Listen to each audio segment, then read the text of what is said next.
Que s'est-il passé à Sciences Po, Paris, l'école de l'élite? Réaction d'Emmanuel Macron à l'instant qui dénonce des propos intolérables. Dérapage antisémite à Sciences Po. Une étudiante n'a pas pu rentrer dans un amphi de Sciences Po Paris, occupé par des militants pro-palestiniens. Une étudiante a été victime d'antisémitisme. Elle n'a pas pu entrer dans un amphi parce qu'elle était juive. Un amphi occupé par des manifestants pro-palestiniens, rebaptisé l'Amphi Gaza. C'est l'Union des étudiants juifs de France, vous voyez leur tweet, dont l'étudiante est membre, qui a révélé cet acte antisémite. Donc c'est sur la base de son nom de famille qu'on a décrété qu'elle était sioniste, ou cette alors fameuse parce étudiante. que des camarades l'ont reconnue, parce qu'elle est connue.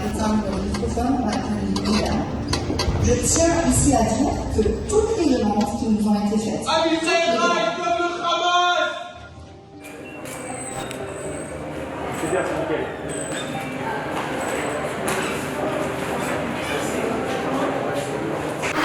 ne pas laisser les étudiants qui nous ont pris en photo, ne pas les laisser rentrer tout simplement. La preuve, les autres étudiants qui nous ont pas pris en photo, on les a laissés rentrer. Rien n'est engagé pour assurer notre sécurité, moi en tant que personne racisée, issue de banlieue et pro-palestinienne. Bien sûr, moi-même, j'ai subi du racisme. Il y a des étudiants ici qui ont été intimidés, c'est par simple mesure de sécurité. Merci.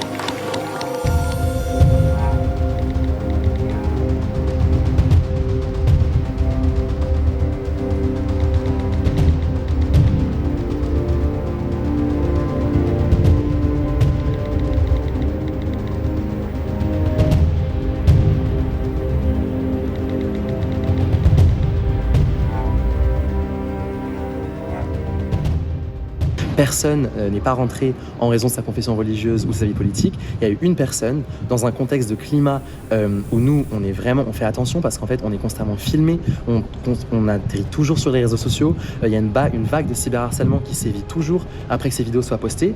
Et nous, en fait, on a reconnu une étudiante qui nous a déjà au préalable pris en vidéo, personnellement.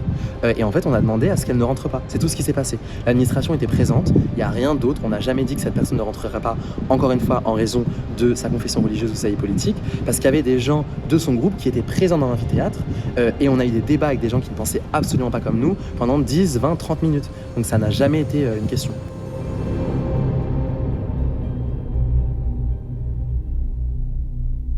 Ouais. C'est bien, c'est nickel.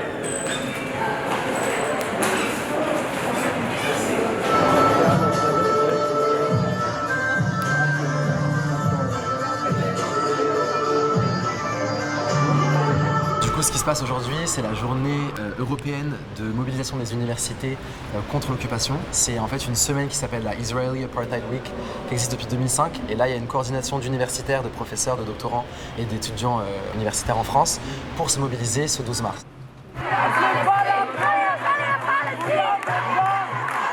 Donc nous, on a décidé de se mobiliser aujourd'hui. Pourquoi? Parce qu'en fait, notre institution Sciences Po, qui est la meilleure école de relations internationales en France, qui se vante d'être la deuxième meilleure école de relations internationales dans le monde, la meilleure en Europe, se positionne sur tous les conflits, parle aux étudiants qui sont touchés directement. Et en fait, c'est la première fois qu'on ne le fait pas avec ce qui se passe depuis le 7 octobre à Gaza et en Palestine occupée. Et en fait, le problème, nous, on a alerté Sciences Po en leur disant qu'on n'avait aucune communication. Les étudiants palestiniens n'ont pas été contactés, alors que les étudiants israéliens ont été tous contactés en leur disant qu'il y aurait un support psychologique, qu'il y aurait un accompagnement, qu'ils auraient des... Voilà, qu'en gros, on pouvait leur parler. En revanche, les étudiants palestiniens, on leur a dit que c'était pas possible. Et quand les étudiants eux-mêmes sont allés voir l'administration en leur disant que c'était pas normal, on leur a répondu que oui, mais vous êtes que 4. Et ça, en fait, on trouvait ça absolument choquant parce qu'ils sont que 4, mais il y a aussi des gens, enfin c'est dans l'histoire des réfugiés palestiniens que les gens sont palestiniens même après plusieurs générations. On connaît des gens qui ont été affectés, leurs familles sont blessées par ces bombardements-là, et Sciences Po n'a absolument rien dit. Dans le droit international, c'est une responsabilité quand il y a un risque de génocide, de ne pas participer à ce génocide-là et de couper la manière dont on finance ce génocide-là. Et quand la Russie a agressé l'Ukraine en 2022, Sciences Po a immédiatement coupé partenariat avec toutes les universités russes qui soutenaient l'agression de l'Ukraine. Et nous, on se demande pourquoi est-ce que c'est pas la même chose avec les universités israéliennes qui sont au nombre de 5 et qui toutes ont affirmé leur support à l'agression israélienne de Gaza et qui toutes ont donné le nombre de personnes qu'ils envoyaient chaque année à l'armée, ont donné de l'argent pour certaines à l'armée israélienne. Et donc nous, c'est juste pour cette simple raison qu'on demande à boycotter les partenariats en échange. On n'est pas une école d'ingénieurs où, à la limite, on ne serait pas vraiment connecté au sujet, même si pour moi tout le monde est connecté au sujet. On est une école qui forme les personnes qui vont prendre des décisions plus tard. On est une école de sciences politiques, une école de relations internationales, une école de sociologie. Et en fait, ne pas enseigner tout ça, pour moi, c'est la malhonnêteté. C'est occulter toute une partie de l'histoire et c'est refuser aux gens de connaître la vérité. Et donc, en fait, pour nous, c'est d'une importance capitale que ce soit à nous de nous engager. Un, parce qu'on nous intimide, parce qu'on est jeune et qu'on a la vingtaine d'années, alors qu'en fait, on sait très bien qu'on nous forme, nous, à prendre des décisions plus tard. Donc, si on n'arrive pas à changer notre école, qu'est-ce qu'on va changer plus tard dans le monde? Rien du tout.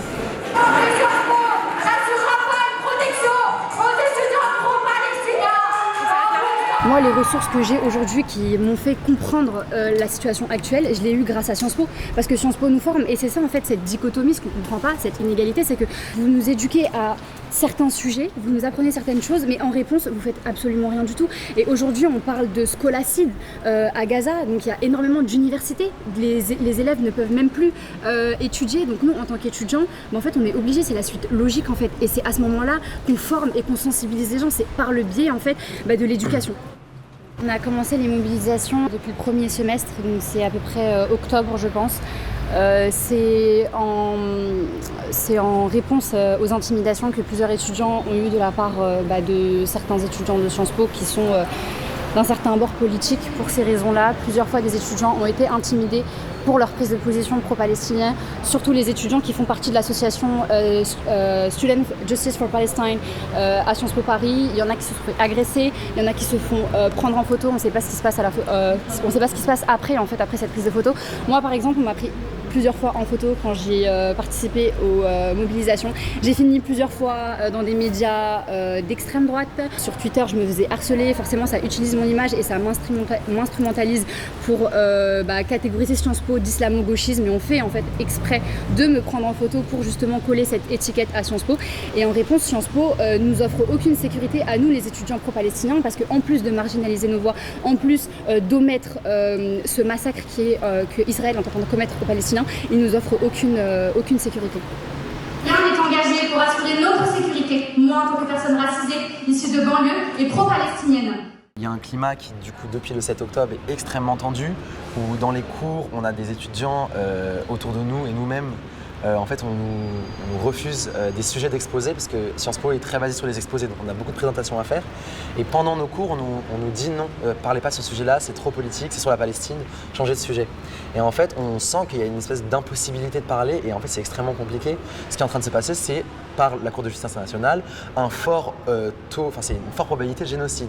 Il y a des mesures qui ont été demandées par la Cour de justice internationale, par les avocats d'Afrique du Sud, qui est de couper tout partenariat, couper tout fonds qui pourrait financer un possible génocide. Et donc là, à Sciences Po, on nous demande de ne pas parler de ça dans plusieurs masters. Encore une fois, on refuse des sujets d'exposé à des étudiants. Et en plus de ça, on a des étudiants, des professeurs qui en amphithéâtre, publiquement, posent des questions pour un peu montrer du doigt qui prendrait, par exemple, des gens disaient qui pense ici que la Palestine doit être un État.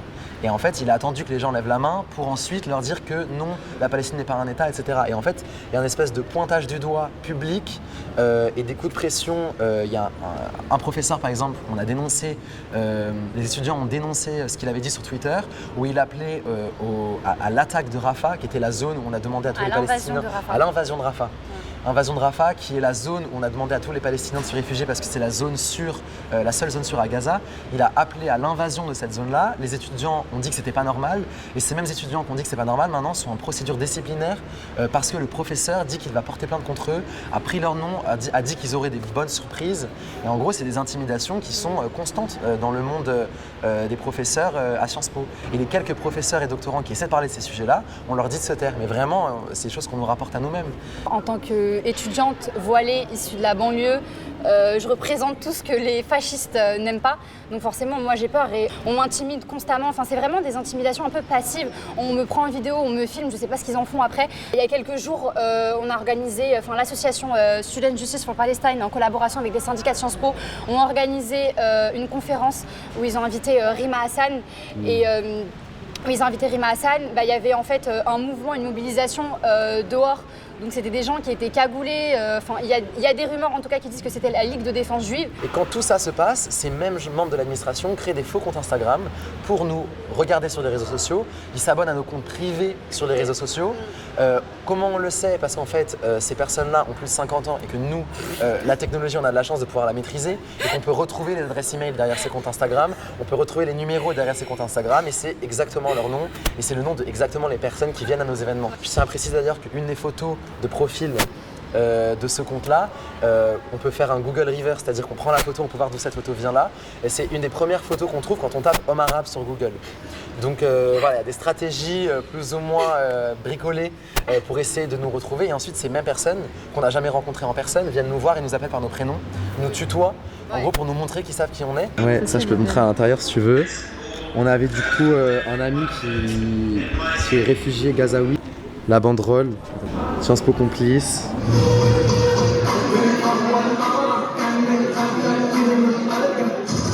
Pour moi, ça me paraît absolument normal qu'en tant qu'académique, un monde académique, que ce soit français, américain, anglais, allemand, qu'ils prennent une position contre l'épistémocide. Et c'est-à-dire, l'épistémocide, c'est la mort de la connaissance. Et dans un génocide, c'est pas qu'un génocide, c'est de l'épistémocide, c'est une scolasticide, c'est une fémicide, c'est tout meurtre et tout massacre de population en masse va avoir ce genre de résultat. Et pour moi, ça me paraît sidérant que le monde académique français et occidentaux, plus généralement, n'a rien à dire sur le sujet. J'ai eu plusieurs membres de ma famille qui sont morts dans la Shoah et je me suis souvent posé la question, qu'est-ce que je ferais si j'étais en vie quand il y a un génocide en cours? Qu'est-ce que je ferais? Qu'est-ce que mes camarades feraient? Qu'est-ce que mes amis feront? Est-ce qu'ils laisseraient faire? Est-ce qu'ils ne réagisseront pas? Ou est-ce que on prendrait parti, on essaierait de résister à notre échelle à ce qui se passe? Je refuse catégoriquement de laisser faire, de rien dire, d'aller en cours, de prétendre que tout est normal, de faire comme si j'avais pas de soucis dans la vie. Quand mon père me parlait de la Shoah quand j'étais petite, d'une manière que je pouvais comprendre quand j'étais petite, il m'a expliqué en fait que le désastre, la catastrophe humaine de la Shoah, c'est pas nécessairement que 6 millions de juifs sont morts, c'est pas nécessairement que 200 000 Romains sont aussi morts dans les camps d'extermination, nombreux opposants politiques, des pôles, c'est pas que ça. C'est aussi le fait qu'est-ce qu'on a enlevé à l'humanité. Parce que chacune de ces personnes avait une contribution à faire, pas seulement à titre personnel, pas seulement dans leur famille et pas seulement dans leur communauté locale, mais genre à l'échelle de vraiment l'humanité. Et qu'est-ce qu'on a enlevé à l'humanité quand on tue systématiquement des gens par rapport à leur religion, par rapport à leur origine, par rapport à où ils sont nés? Le monde académique et le monde scientifique, ça se construit sur les connaissances des uns et des autres. Et on ne peut pas dire que les académiques palestiniens n'ont rien contribué à la connaissance internationale. C'est important de noter que Gaza, en termes de densité, c'est la zone la plus lettrée au monde. C'est un des endroits dans le monde où les gens savent le plus lire en termes de densité. En plus de ça, c'est une majorité de femmes qui étudient à Gaza. Et en fait, nous, on dénonce ce double standard. Si un jour, demain, des universités sont bombardées en Belgique, on sera tous offusqués. Et nous, en tant que, comme vous venez de le rappeler, étudiants, on va produire de la connaissance. Il faut qu'on arrête. En fait, nous, on veut lutter contre l'indifférence et lutter pour qu'on se mobilise ensemble. Il faut arrêter de penser que c'est les autres qui vont le faire. C'est nous qui allons produire de la connaissance. On est dans des masters de recherche, des masters de droit. C'est nous qui allons produire cette connaissance-là, justement, pour arrêter d'occulter la vérité. En fait, on parle de Palestine, mais on parle aussi de toutes les autres injustices et toutes les autres libertés de recherche qui ne sont pas accordées à des chercheurs en France. Depuis plusieurs années, il y a eu la ministre de l'Éducation nationale qui a demandé aux chercheurs de vraiment faire attention à ce qui était dit dans les recherches, faire attention aux dérives dites islamo-gauchistes, vraiment toutes ces dérives qui pourraient exister dans le monde de la recherche. Et donc la recherche en France maintenant est surveillée. Et depuis la question de la Palestine, ces chercheurs ont été encore plus surveillés. Et en fait, nous, encore une fois, il faut se rappeler, il n'y a plus d'universités à Gaza. Elles sont toutes détruites. S'il n'y avait plus d'université dans n'importe quel pays ou dans n'importe quelle ville, ou si juste les universités sont détruites, c'est normal pour d'autres personnes qui étudient, pour d'autres personnes qui donnent de la connaissance, pour d'autres personnes qui produisent de la connaissance, de dire que c'est pas normal que ces universités soient détruites. Et comme tu disais, Ludmilla, c'est pas juste des universités, c'est des universités, des bibliothèques, des recherches, des chercheurs, des connaissances, des nouvelles théories, de la science, le développement d'une toute une culture, le développement d'un peuple qu'on a occulté, qu'on voit encore une fois, comme tu disais, Shaima, comme des victimes. Et ce silence qui existe en France, nous, on le trouve choquant. choquant, on le trouve aberrant, mais tout comme n'importe quel silence qui pourrait exister par rapport à n'importe quel sujet. Et si c'est pas le rôle de la recherche et le rôle de l'académie de dénoncer ce qui se passe dans le monde, c'est quoi le rôle de l'académie? Pourquoi on étudie? Pourquoi on crée de la connaissance? Pour une connaissance qui parle de quoi? Ces intimidations très informelles, ces mails qui nous envoient pour nous dire vous savez où est ma salle, vous savez, etc. En fait, elles s'inscrivent dans une volonté qu'on ne parle plus et qu'on arrête de dénoncer l'inaction de Sciences Po. Je pense qu'il faut rappeler que les personnes à Sciences Po Paris qui ont subi des intimidations, c'est toujours le même type de personnes. C'est des filles voilées, racisées, musulmanes ou même non voilées maghrébines. Il faut savoir aussi qu'il y a certaines étudiantes à Sciences Po Paris qui ont eu des rendez-vous avec l'administration pour parler de ce cas, qui ne veulent tout simplement pas assumer. Et ces filles-là, ce qu'elles ont reçu de l'administration, c'est des paroles du type « laissez passer ». Vraiment, on essaye vraiment en fait de marginaliser encore plus la voix en fait de ces mêmes filles-là en omettant le fait qu'il y a réellement des discriminations qui sont basées sur la race. Et c'est ce qu'on a indiqué ça à Sciences Po. On a parlé plusieurs fois à Sciences Po. On leur a dit c'est toujours les mêmes types de filles et les mêmes types de personnes qui se font intimider. Et Sciences Po en fait ne veut juste pas assumer en fait tout simplement cet aspect-là.